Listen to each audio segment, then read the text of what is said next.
Alo. Nisikilize rafiki yangu. Kiukweli nimeichoka hii ndoa. Siwezi. Nimeshachoka rafiki yangu. Mwanaume kila kukicha ananifanyia visa matukio, siwezi. Nimechoka. Utanisaidia nini? Nimejaribu kila mbinu nimeshindwa. Kwa hiyo ukija ndo tutaweza kufanya kila kitu.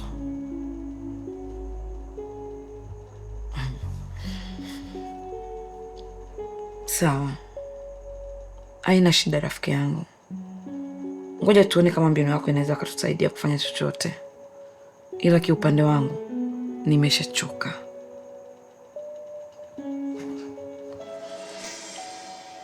Sawa.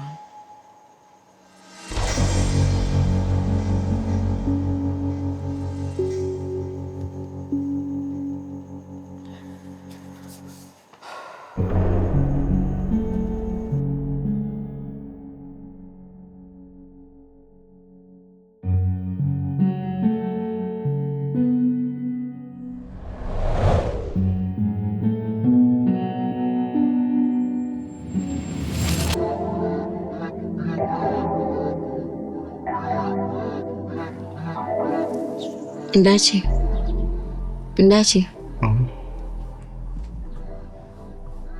Baba.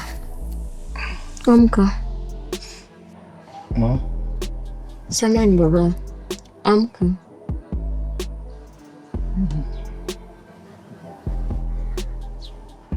Kama umeshaamka? Ndio. Mbona muda tu. Umeamkaje? Salama kabisa, vipi kwako? Mimi niko sawa, namshukuru Mungu. Niambia. Samahani kwa kusumbua. Una mgeni wako? Mgeni wangu? Ndio, mgeni wako. Nani? Nashindwa kumtofautisha. Nimweke kwenye grupu gani? Nimweke kwa wakina mama, mishangazi au wakina dada? Kwa mahitaji mimi? Ndio. Ila kwa mujibu anadai ni rafiki yake Mwasi.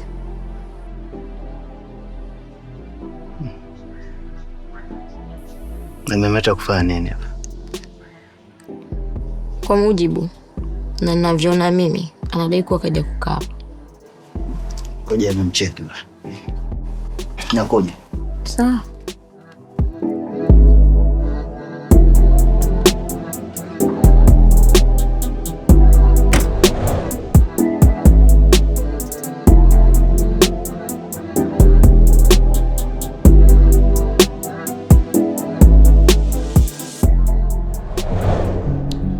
Rafiki yangu, jisikie huru na amani. Ushafika. Tuna mgeni? Ndio, tuna mgeni. Huyu ni rafiki yangu. Anaitwa Feti. Feti. Huyu ndo shemeji yako. Anaitwa Mdachi. Kwa hiyo jisikie huru, jisikie amani. Oh, kumbe. Sawa, leo shemeji. Nahitaji tuongee mara moja.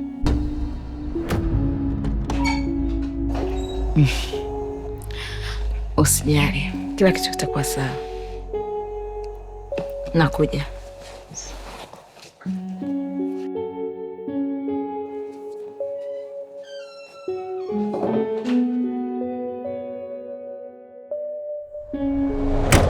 Mwasi, hivi unahitaji mgeni ndani kwangu afu sina taarifa yoyote?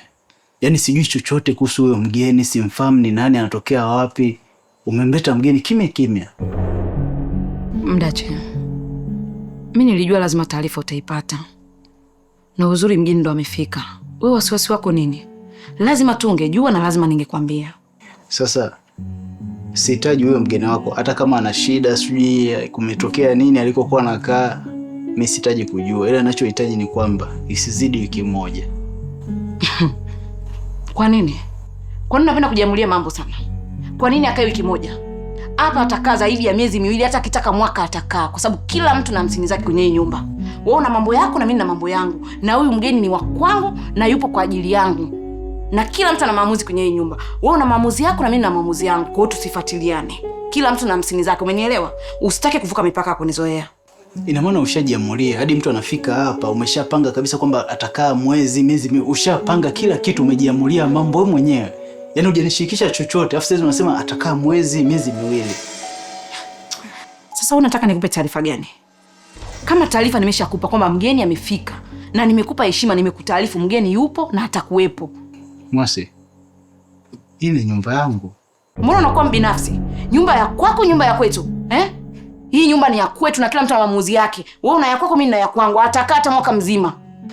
Sasa sitaji tubishane. Yaani sitaji kabisa tubishane. Cha muhimu ni kwamba sitaji huo mwezi wala miezi miwili.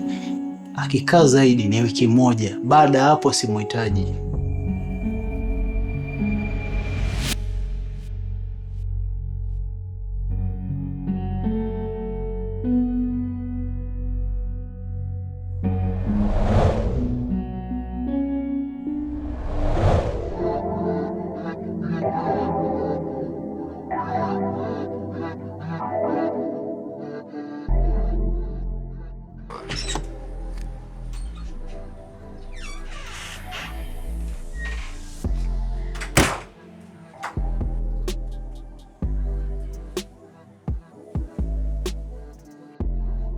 Ni rafiki yake Mwasi. Rafiki yake Mwasi? Yeah. Ameniambia ana shida, kwa hiyo ikawa nimemruhusu kwamba kae siku chache tu, isizidi wiki. Unaweza ukarudia ulichokiongea? Au sijasikia vizuri? Wiki moja. Kwa shida gani alizonazo? Sikia bibi.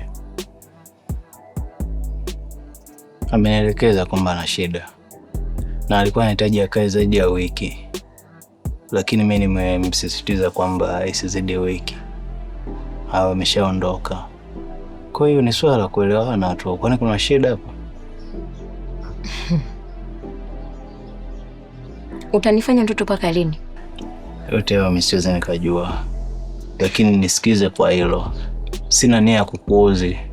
Mwanzo ulikuwa Mwasi, huruma hiyo hiyo. Sasa hivi rafiki, baadaye utakuja ndugu na mashoga juu. Kwa hili siwezi kukuelewa. Utanisamee babangu, kwa hili siwezi kukuelewa.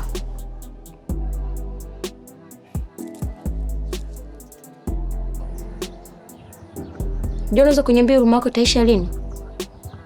Simtaki humu ndani. Kama unanipenda na kuniheshimu, simtaki humu ndani. Utachagua wewe.